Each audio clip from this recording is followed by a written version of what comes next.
X-ray 11, if you can slip down to Walsh Street in South Yarra. Just there's a white Holden sedan, not knowing what the rego is. Got the lights on and the smashed windows in the middle of the road. Yeah, transfer 11 received that, 26483.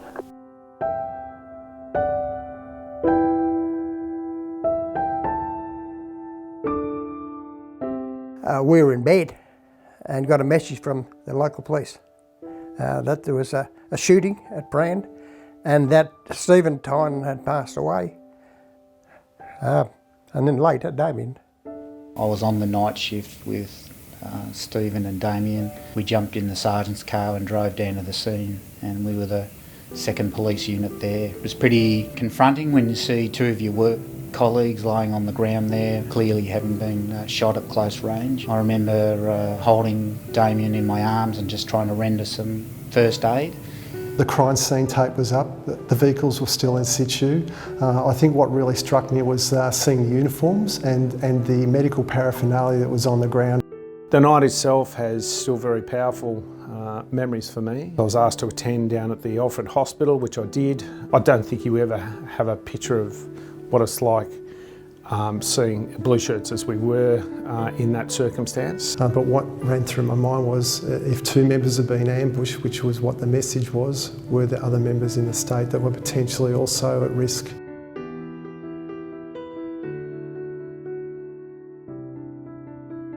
Damian Eyre and I entered the academy on the same day, and we were in sister squads.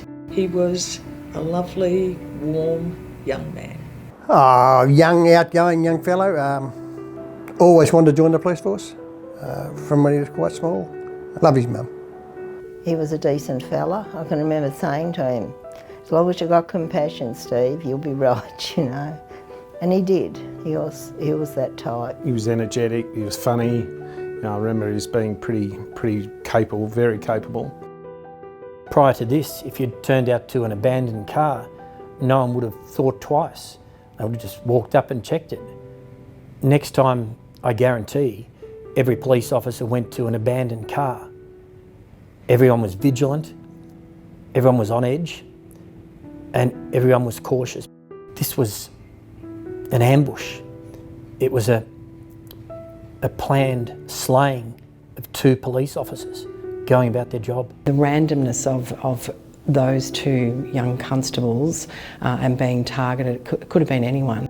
I couldn't stop thinking about how frightened he must have been in his last moments and how alone he must have felt and how desperate for life his struggle must have been. It is hard for me to even look back and go, wow, it's 30 years ago. It's like it, you know, happened months ago, really, when you think about it like that. The reminders are always there, whether you're 1 week into the job or 40 years into the job, it is always there.